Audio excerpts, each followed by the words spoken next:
Good evening, everyone. My name is Dominic Frander. I'm the director of the Door County Libraries. We are happy to have you here tonight for our program on Ancient Homestead Journey. I want to let everyone know to please mute your phones, and if you're on Zoom, please keep yourself muted. We will be taking a few questions, so if you have questions, please put those in the chat. And thank you very much for joining us this evening. I would like to introduce Christina Johnson. She is the branch manager at Sister Bay Liberty Grove Library and one of our main coordinators for events. Without her, none of this would have been possible. Thank you, Christina. Thank you, Dominic. First, we'd like to start off with our land acknowledgement. The Door County Reads Committee acknowledges the original peoples and primary caretakers of this peninsula from time immemorial. The Potawatomi, Menominee, Ho-Chunk, Odawa, Ojibwe, Petun, Huron, and Sauk peoples. The land we stand on today is part of the ancestral and historical homelands of each of these nations. We pay respect to these roots and connections and the traditional ecological knowledge that is present and vital today. May we appreciate those who came before us and commit to partnering with and learning from First Nations today and into the future. We are honored to share this time together. This event is funded in part by a grant from the Wisconsin Humanities with funds from the National Endowment for the Humanities in the state of Wisconsin. Any views, findings, conclusions, and recommendations expressed in this project do not necessarily represent those of the National Endowment for the Humanities. For those online, stay muted. We ask that you use the chat feature. We do have somebody monitoring that. And we cannot promise that all questions will be used during this session, but we thank you for your participation. Today, our guests are Ben and Lucy Grignon, and some of you may recognize them from March of 2022 at the Door Community Auditorium. They gave a similar talk on their Ancient Roots Homestead journey when they were kind of beginning. And we're very honored to have them here today to talk about where they've been since that talk and much more. And just for a little background, they have been transitioning from teaching modern colonial classrooms into working as educators of ancient indigenous skills, ideas, and traditions. Ben and Lucy will talk about their research and traditional gardening practices from their ancestors dating back from the past to present day. Ben and Lucy are working to reconnect their cultural inheritance through the land, plants, medicines, and wildlife. And we hear that indigenous recipes will be shared tonight. Yes. So they're doing a lot of great things. They're presenting all over the state of Wisconsin. Lucy's been doing a lot of stuff out east. And I feel like Lucy's been a friend forever, even though the first time we met is tonight. We've been talking for a while, and Ben has been a friend for over 20 years. And an incredible person in the library community, Menominee community, language, culture work, and just immense. And as a teacher, he's won many awards. Read through our brochures here and online biographies. I'm sure that you guys will be talking a little bit about that, but they're very humble about the amazingness that they're doing, and just wanted to share the level of people that we have here tonight is truly amazing. So, and their daughter Yanni is here with us tonight too, and we're so glad that she's able to share this time together. So I'll give it away to Lucy. Thank you. You have your mic, I actually. have my mic. Yep. Well, hi everybody. I am Lucy.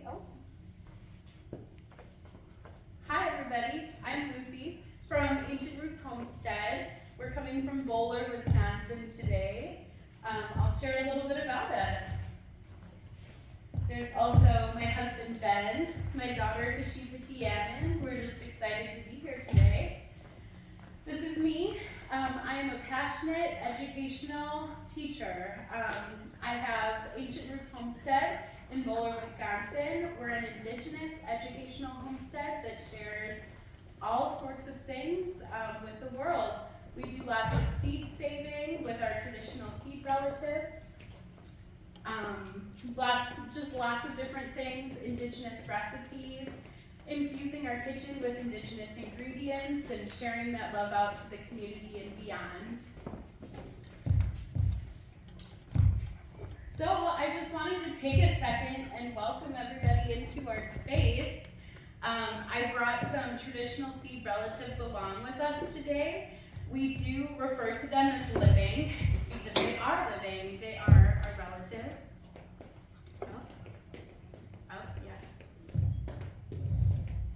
Here we go. So I have a few different seeds that we brought along with us. There are Lenape white corn seeds, Lenape blue corn seeds, wampum beans, and Stockbridge bush beans.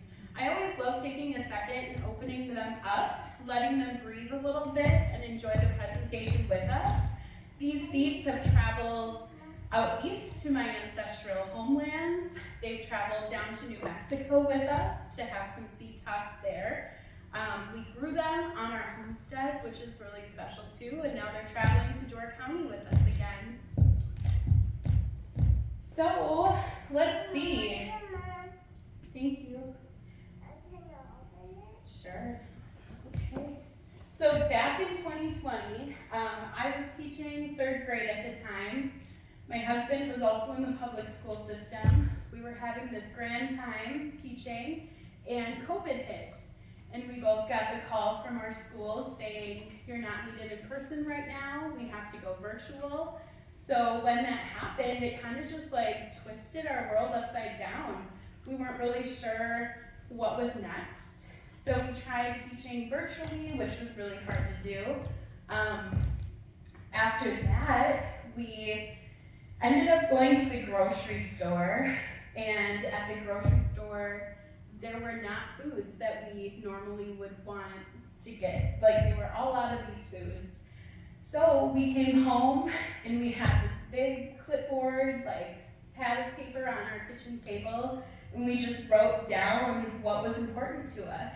We wanted to write down what we could kind of leave behind, what we could live without, and then what we could continue to make our life. So in doing that, we decided to start growing our own food. So when we started growing our own food, we were creating these garden beds. We were doing research from our tribal nations. I am Stockbridge, Muncie, and Menominee. My husband is Menominee, our daughter is Menominee. So we started diving into research about traditional gardening beds. And when we started to do that, all of these like gems were just uncovering out of the research. One of the things that we started learning about were our traditional seed relatives. So I opened them today so that they can breathe and be along with us. Stockbridge beans, Lenape blue corn, Lenape white corn, and some wampum beans. Up here, I have some pictures along with on the side of the screen, or the side of the room. Stockbridge Muncie beans, they originated from out east, the same with myself and my Stockbridge relatives. I have them in a certain symbol on the screen. That was to capture, it's called the many trails symbol.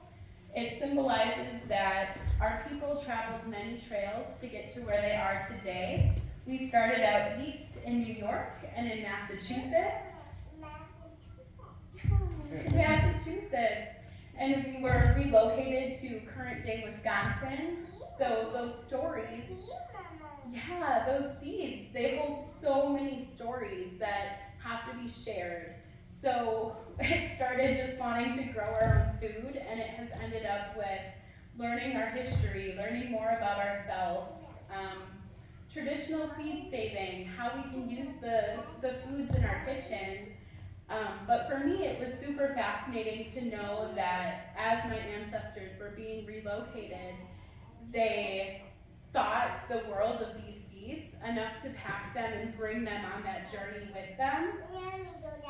Sometimes that makes me so weepy to even think about, because we can hold these seeds in our hands today because our ancestors thought the world of these seeds.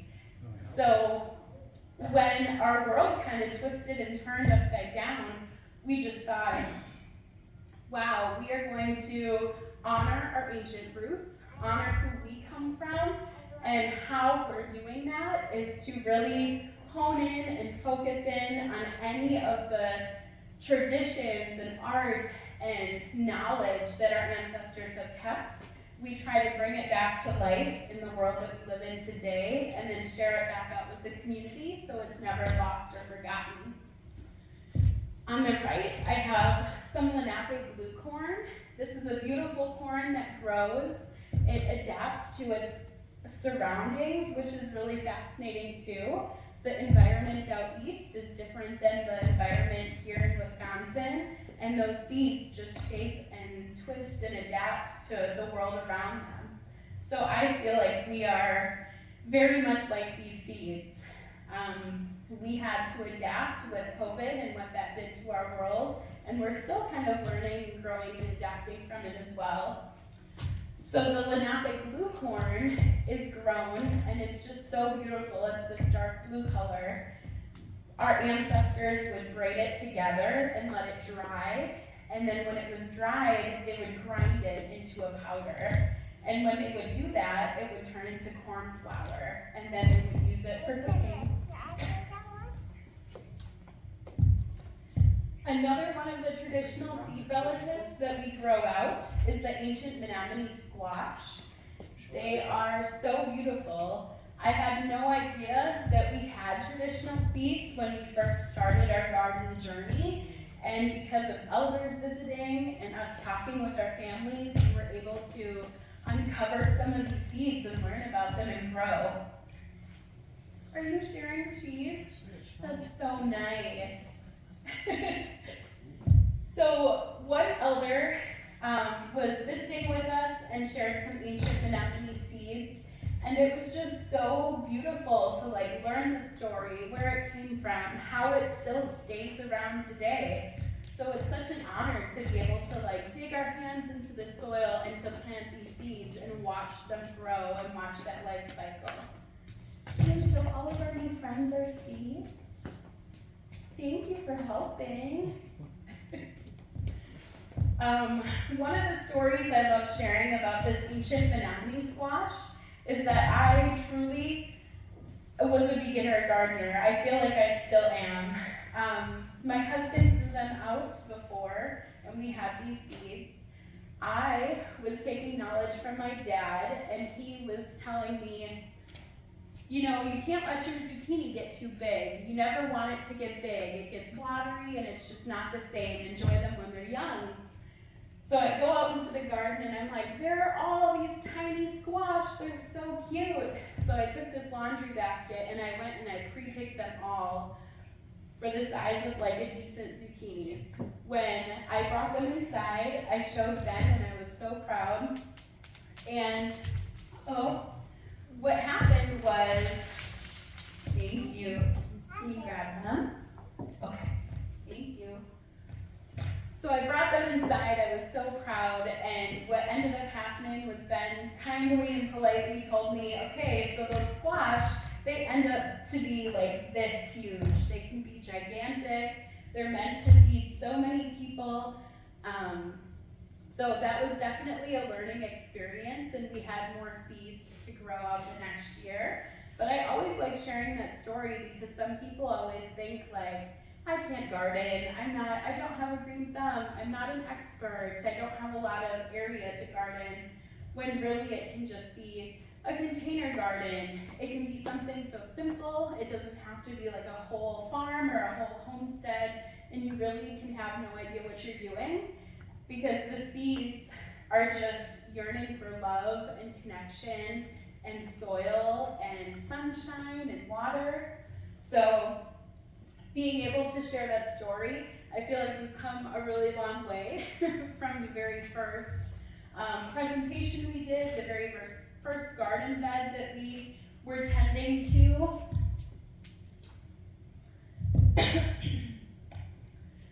So these are sunflowers, and again, I think we're so similar to these seeds that we're growing.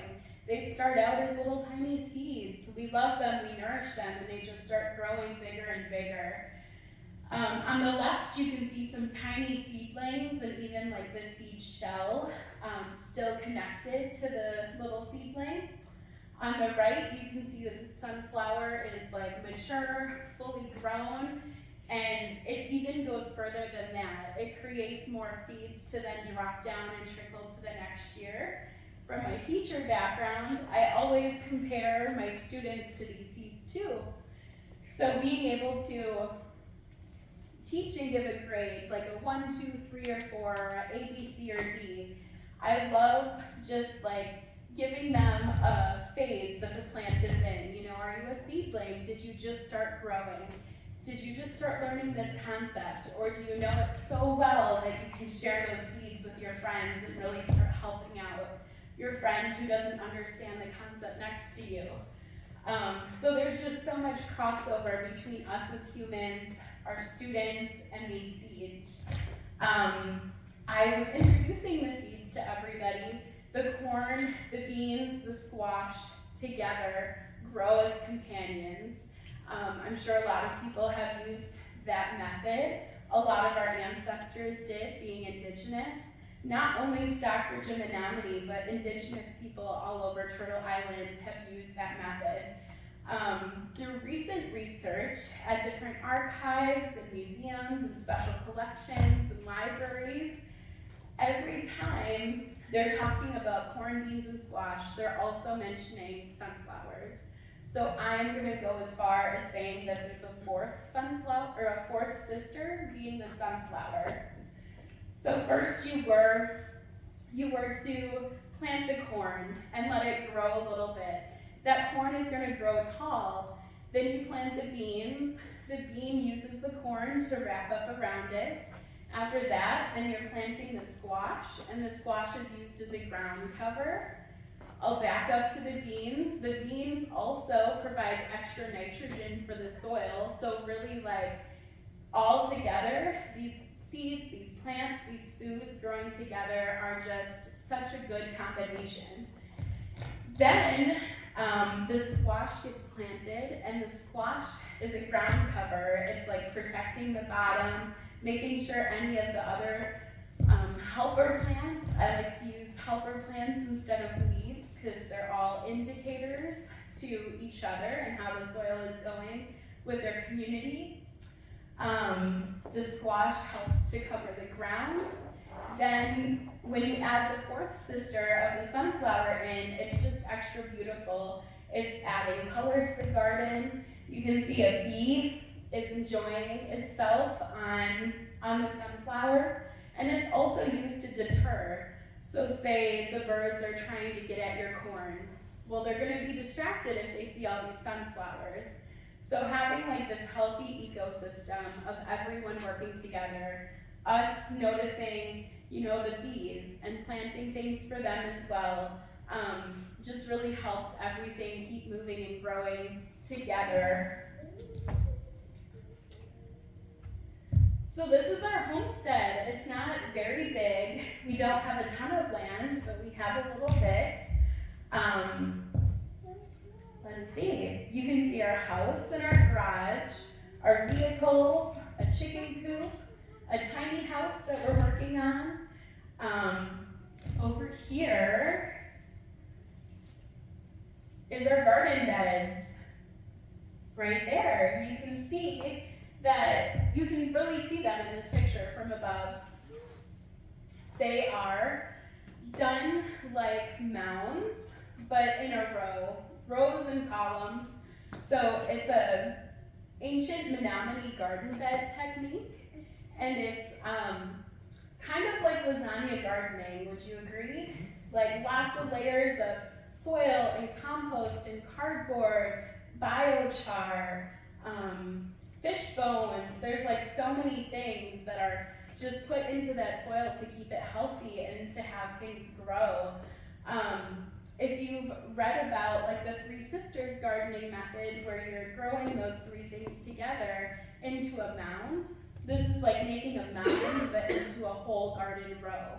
So that was just really fascinating to me. Like the more and more that I hear and read about our ancestors and what they did in their daily lives, I'm just amazed at how brilliant all of their different techniques are. And it's just truly an honor to live a life where we can honor those things daily.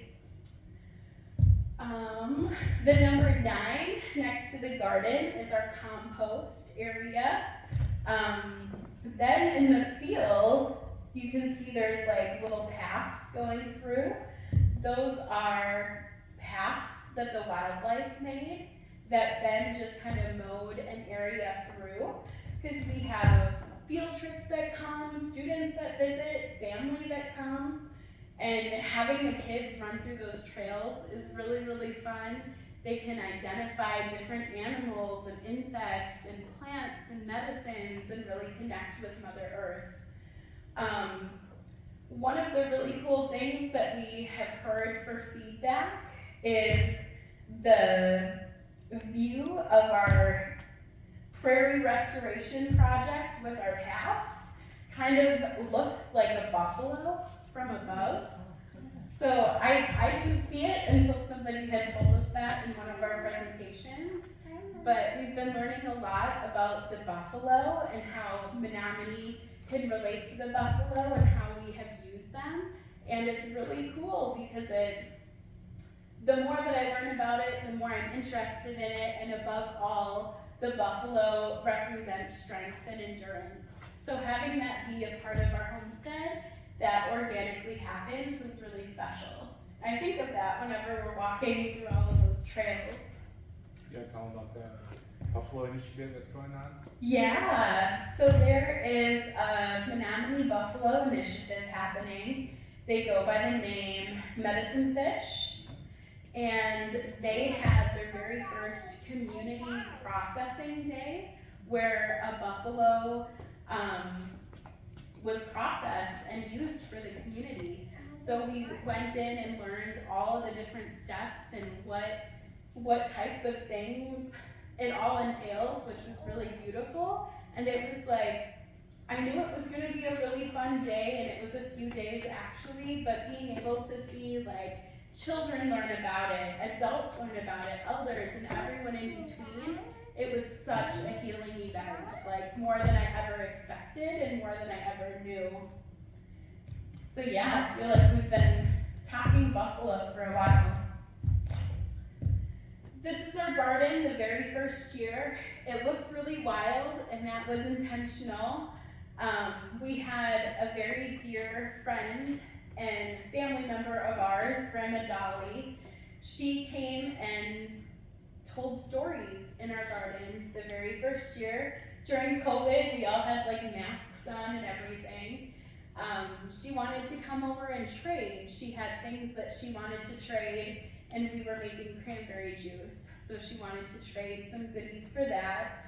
And it just kind of organically happened. She was talking with us outside and started telling stories in the garden, and I was following her, and I was being really apologetic, saying, I'm so sorry we weren't able to, weed the garden, or it looks really wild. And she was the elder and friend and mentor that shared with us that there is no such thing as a weed, that itself is even a colonized term, and that all of those plants are indicators and helpers, and they show us what's happening in the soil and the community under the ground that we don't always see just looking at the tops of the ground. So you can see there's sunflowers happening in the background. That was a sunflower house that we created. We tilled up an area that was a horseshoe shape and then planted sunflowers. They all grew up and kind of tangled in together. Thank you.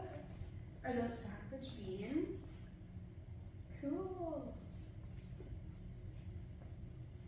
Yeah, so that provided a really fun place for our niece and nephew to play. We could have breakfast out there. We could read and kind of hide away and just look at the world around us. That's one of the things that I have really noticed in my own healing journey is taking the time to slow down, to just be one with nature, to go outside and enjoy it. And I felt like I can really do that in the sunflower house for sure, just because it's so beautiful. But when we stop and take that time for ourselves to connect with the world around us and what's here, like personally for me, I feel much better during my daily life. The purple flowers, that is oregano. that we grew, and we just let it flower because the hummingbirds were loving it, the honeybees were loving it, the birds would come over and kind of peck at it, and it was like also being infused into our foods.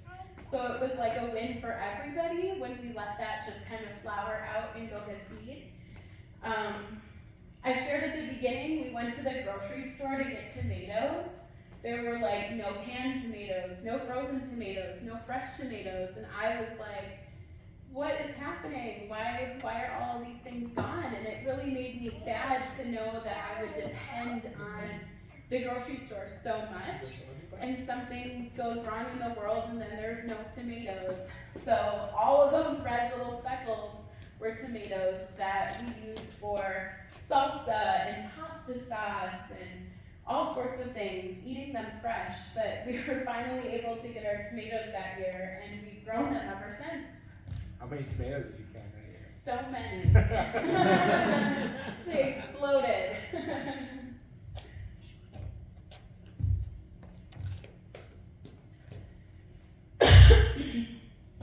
So on the right, you can kind of see the ridges and furrows in our garden with the Menominee gardening techniques for the garden beds. The very first year, we planted just in the middle of all of the rows, where now we're like learning a little bit more and we're able to utilize all parts of the garden. So now you'll see things growing on the sides and the ends and the corners and up the sides of the fencing, where the first year it was very much like, we're just giving this a try, like sprinkling seeds in the middle. On the left is me planting out some medicines.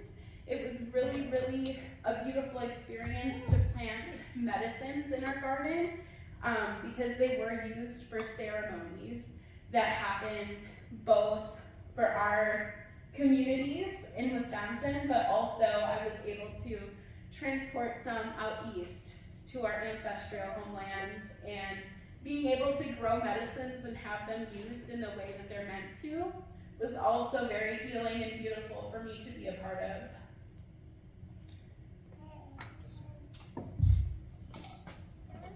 That's some of our harvest the very first year. That's me with our little humble harvest of beans. The first year we grew red scarlet beans and Cherokee Trail of Tear black beans, and that was really special. A friend had given us a handful of the beans, and a handful of beans created all of those beans. So like, bean math is so wild and blows my mind every year when we get to grow them.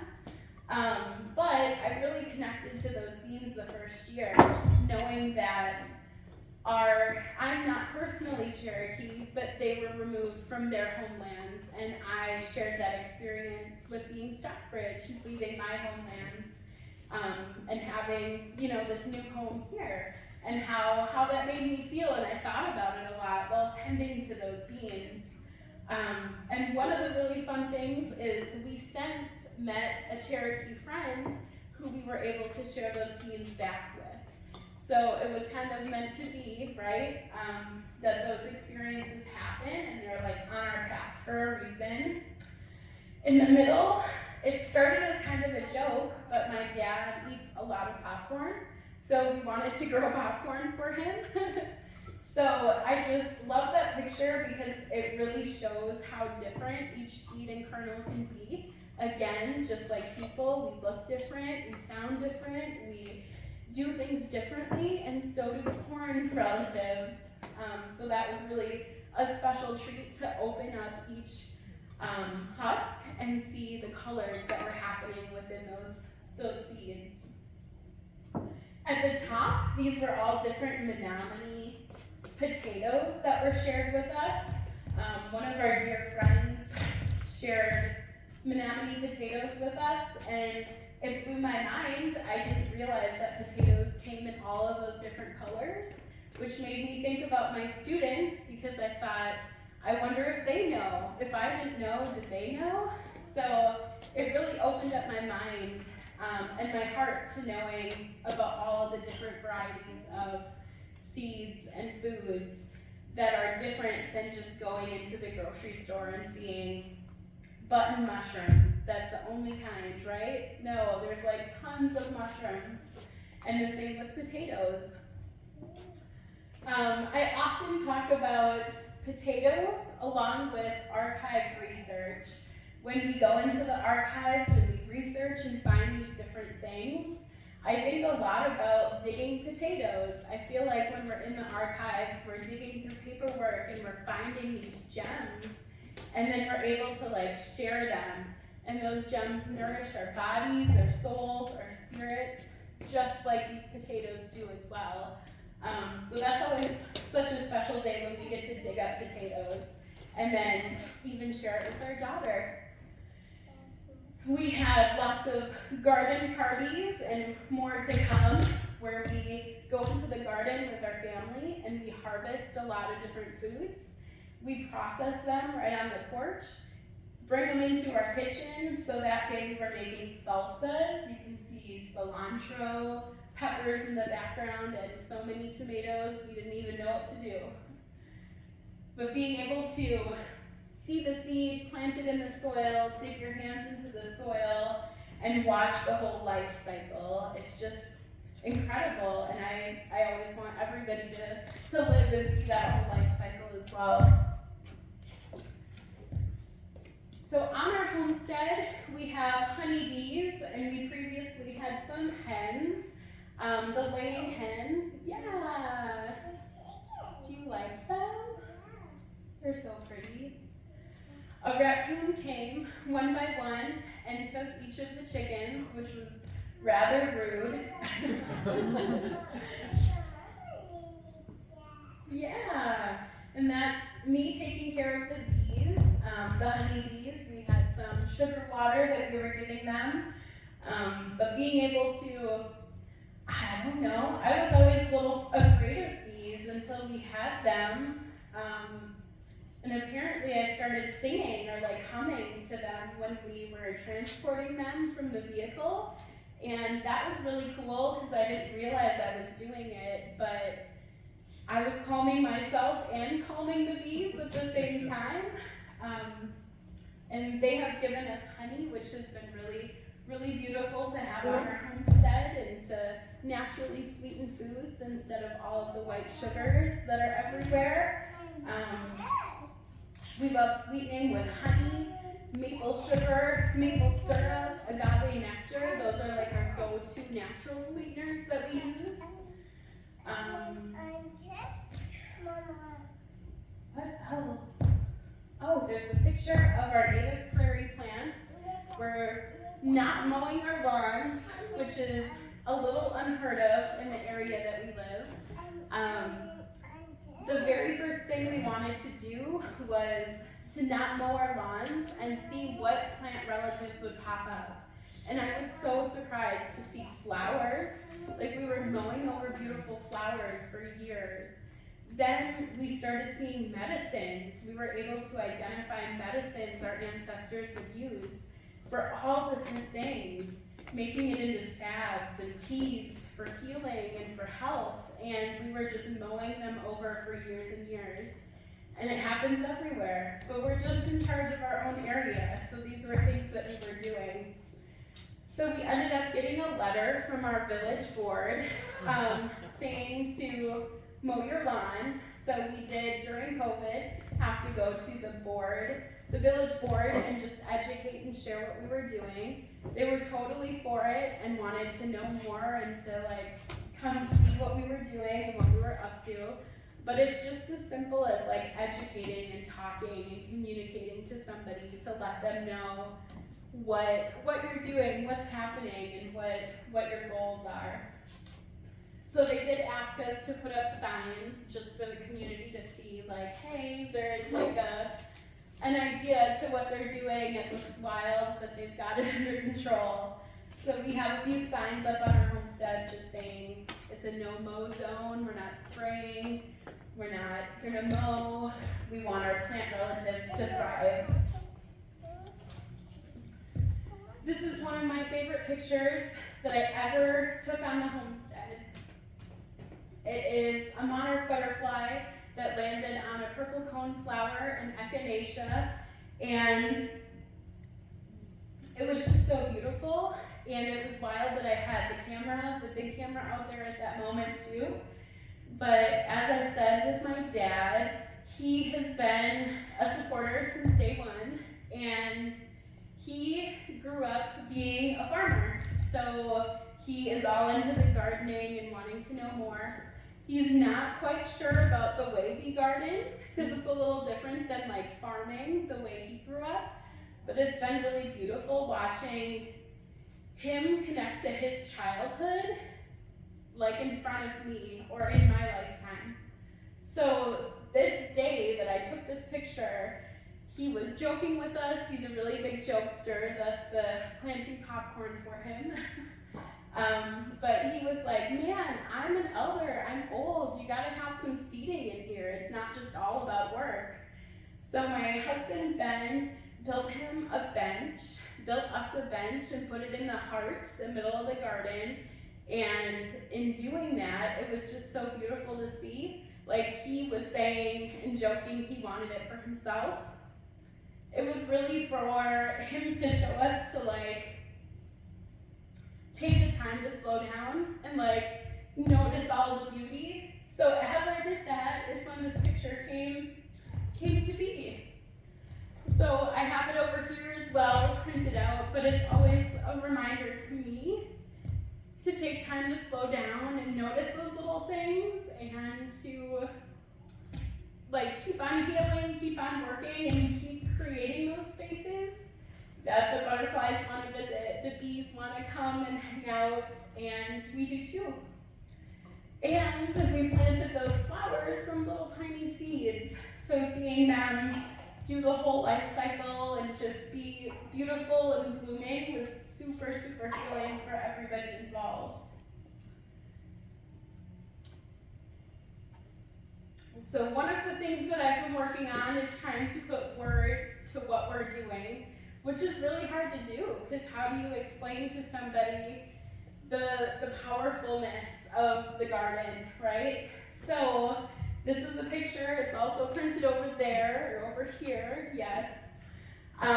It's my hand and my dad's hand and my daughter's hand holding Stockbridge beans. Again, those ancestral seed relatives from our homelands.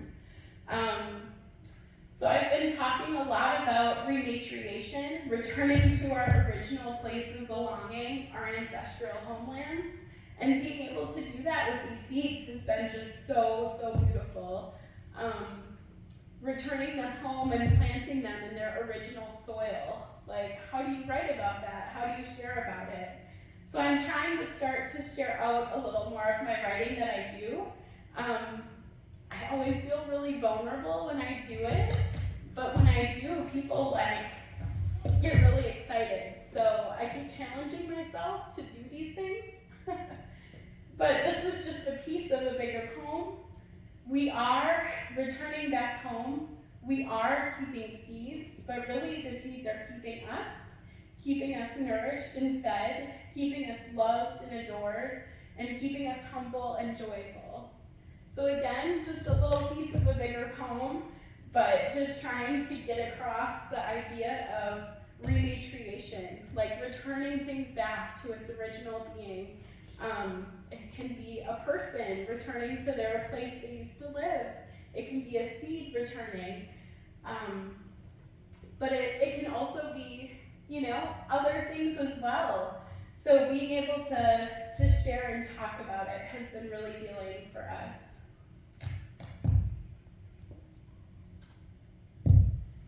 So this is the season we're in now, winter, all the cold, all the snow. This is our homestead while it's resting. I love this picture, not only for the sunset, but for the garden beds. You can see the ridges and furrows, and really what we're talking about when we say like a mound, but a full row of it. This is our season to tell stories, to slow down, to connect with each other, to rest, take time to rest. So like throughout all of the different seasons, traditionally there are jobs and responsibilities that we take on, and being able to have rest be a part of it, I feel is very uncommon, right? In the world that we live in that's so fast-paced, where we have to do all of these things. So I try to put that in there as a reminder for me to also take time to rest, because the animals are resting, the plant relatives are resting, and taking their time of just being quiet. So we have to do that along with them. So I always love to end with questions for sure, but before we dive into that, I just wanted to share like a few simple recipes with everybody. This is our process to making applesauce. Having a toddler, even a baby, her first food was having food that we grew at our homestead, which was super, super beautiful to me because we weren't depending on the store. So in our life, we try to go to the store last. We try to grow what we use the most ourselves. We try to talk to our community, our neighbors, our friends, our family, and see what they're growing, and maybe we can trade with each other. Because one homestead, one person, one family cannot grow all of these different things. It has to be a community growing these things. Maybe people depend on us for tomatoes, but our neighbor grows corn or has eggs when we didn't. So being able to have that community is really important. So one of the things that we love making is chunky applesauce, and I emphasize the chunky because then it's really versatile. You know, you can blend it into a butter or into like just a regular applesauce. You can use it as a pie filling, but you can also just eat it because it's delicious. You can tailor it to your own taste. These were apples that we grew on our homestead, but you can also use like green apples, all the different varieties of apples, whatever ones are your favorite. And we just add in a little lemon juice, and then like apple pie seasonings, so cinnamon, nutmeg, clove, maybe pumpkin pie spice. I don't really use a lot of the white sugars, or I try not to. So in this batch, we were sweetening with maple sugar instead, which is something that comes from a maple tree, and just processing it more, even more than syrup. You just keep stirring and stirring and stirring until it turns into a powder. So cooking it down until it gets to the consistency you want. And then you can freeze it, you can water bath can it, you can do so many different things to preserve it. And I think about my ancestors a lot as I do this because the apples are not in season all year round, right? Usually during the fall. So being able to take enough to have fresh, but take a little bit extra to preserve and kind of squirrel away, hide away, but bringing out, you know, during the middle of a snowstorm, fresh applesauce from the freezer is just undescribable, right? Being able to really get into that flavor during a season that it was not happening. So I think about my ancestors a lot because they would have had to do those things as well, getting creative with how they would preserve their food. So I always say I'm sharing a recipe, but I feel like it's very vague because I want people to not be afraid to try new things and to not go exactly by a recipe. It might be different this first time than the next time, and that's okay. Just keep trying and be creative in the kitchen to see what you like the best. The next is pumpkin granola, which is really, really fun. You can use pumpkin, you can use winter squash, so like butternut, acorn squash, or even sweet potato. It's one of my favorite recipes because you can take all of the different things in your pantry, your oats, your nuts, your dried berries, chia seeds, all of these different things, and you mix them with the cooked down version of whatever squash you'd like. You mix all of these ingredients together and get them wet, and then roast them in the oven. The house smells amazing, your pantry's a little cleaned, a little more empty, right? Using up all of your goodies. But being able to top yogurt or use it as a cereal or just in a baggie as a snack. I think about my ancestors again while making this, knowing that they had to travel by foot or travel to get to these different places or be out all day hunting or fishing. They could take like a little sack of this granola with them or, you know, the applesauce along or an apple to enjoy, and being able to have that energy to sustain them throughout whatever activity they're doing. So it feels really good to know all of the ingredients that are going into these recipes as well. There's nothing extra, you know, a preservative that we don't even know how to pronounce. It's just all of the different ingredients that you choose to put in there. This is one of my favorite teas to make. Taking some boughs of cedar. I always like to talk about the honorable harvest. You know, we don't want to take too many of anything, too much of things, but taking like a few boughs, boiling it in water, and adding honey to it, and also I've done blueberries, raspberries, strawberries, any types of berries or fruit that you want to add in. Cooking it down, it's really, really good for your immune system. It has antioxidants. There's so many health benefits, like it's truly a medicine that you would put into your body. But being able to just go outside and gather these things, the honey from the bees, the cedar from the tree, the blueberries from the bush, and put them together to make a really great goodie. It's really good hot, it's really good iced.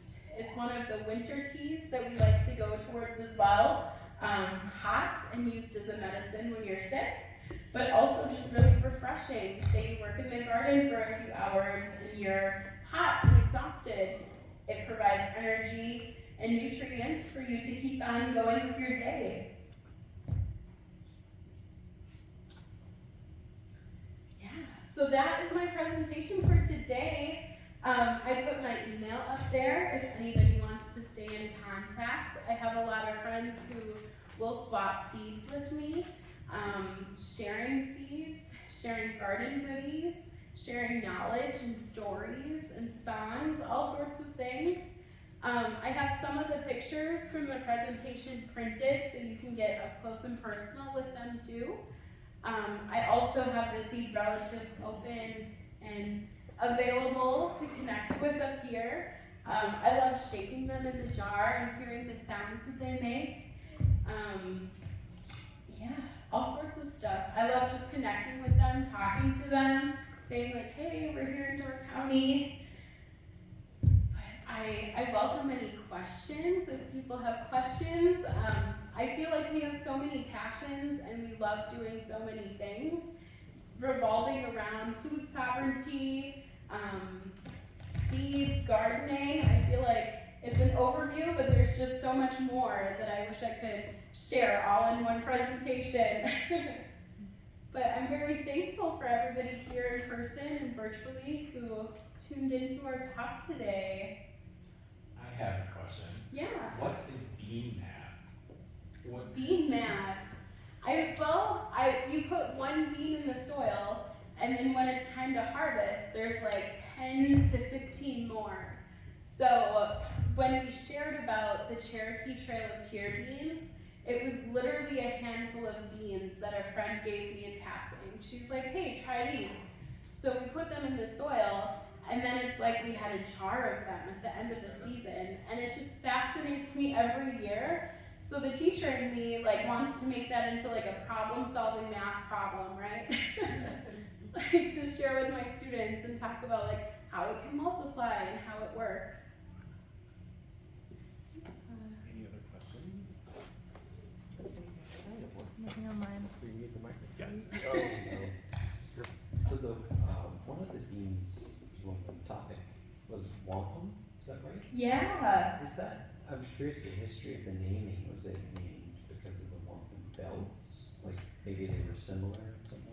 Yeah, so truly that is one of the beans that was shared with me from Stockbridge people out east, but I don't know a lot of the history about it yet. my mind goes there to like the wampum belts, the trading, the value of them, of the seeds, of the food.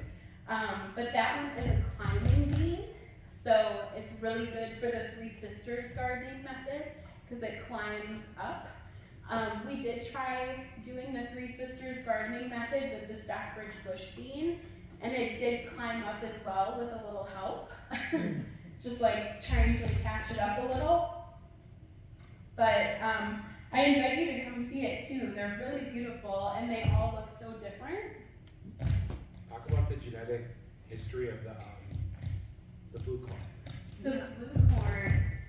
So we were diving into research about the Lenape blue corn, which originated out east, in my knowledge. But the more that we're digging into this research, it's very similar to the Hopi blue corn. It looks a lot alike. They use it for the same things, like the drying it and grinding it.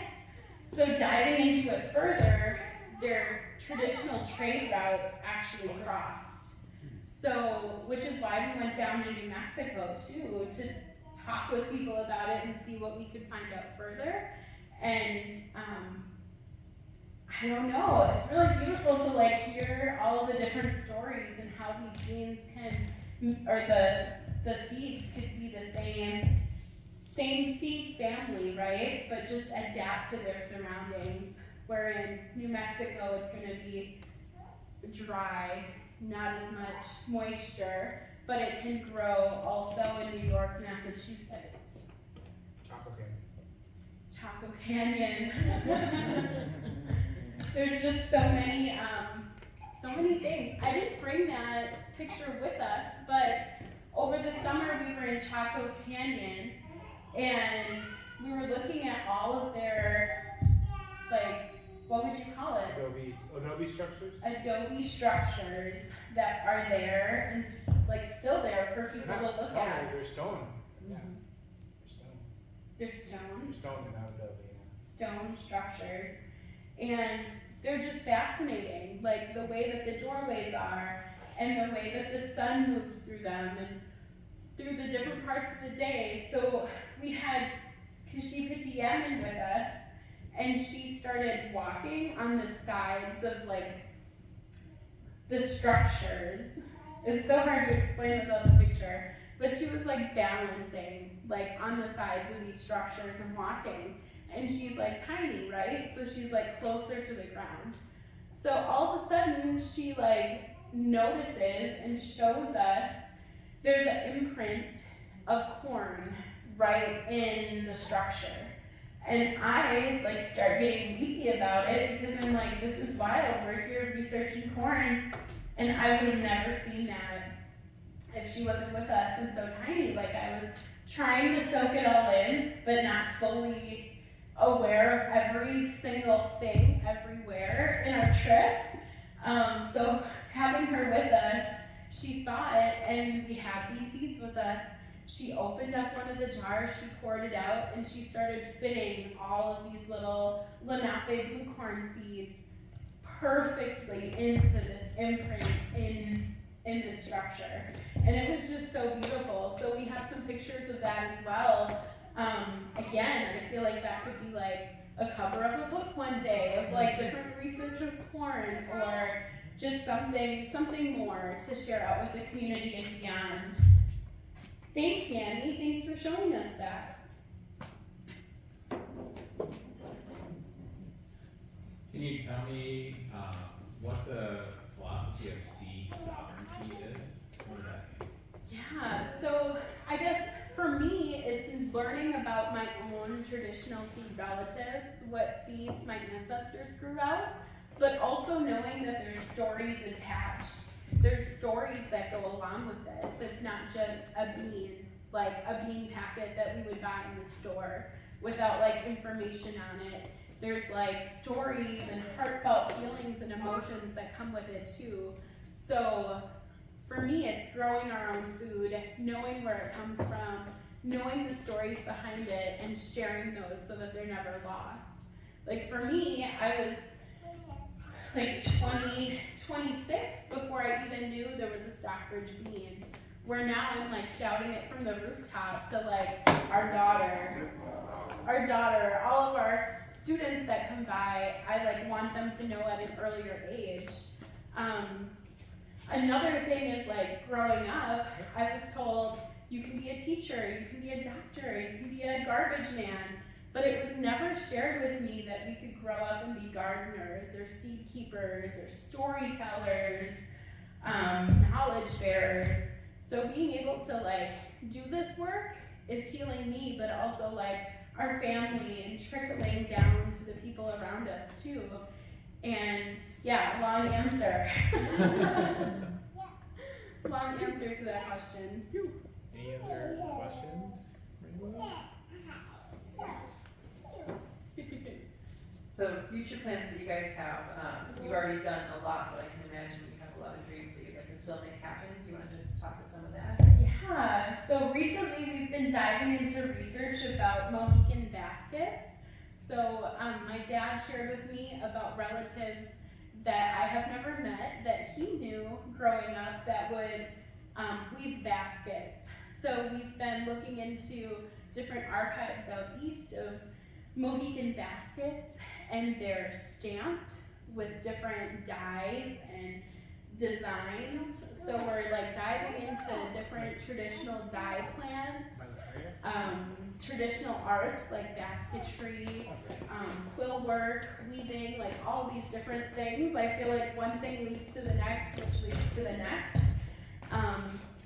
But we have talked about like going out east once or twice a year to really connect with the homelands and to have that be a core memory of our daughter. But I feel like every time we go, like more gems are being uncovered, which leads us to like growing something new or learning something new and being able to share that with the community. You know, like learning about baskets and then finding a student who really wants to know more, sharing it with them, and then all of a sudden they're like making baskets and you're like, what? This is super cool. So like sharing that love and really giving back to our community with these experiences that we have been blessed to be a part of. Yeah, lots of different like archives and research and library visits, elder interviews. I try to talk to my dad every day about different stories and really like connecting and learning these stories so that they lead me on like more adventures and that we can document it. A lot of the documentation that we've been seeing wasn't the greatest. So I'm left with a lot of more questions. So being able to write about it, taking time to slow down and write and share what we're learning along the way so that it's not forgotten and that people are inspired and motivated by it but have less questions, like they have more of a journey to go on when they see what we write and what comes of it.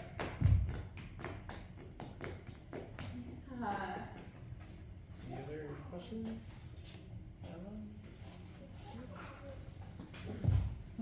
All right, well, thank you, Lucy. Yes.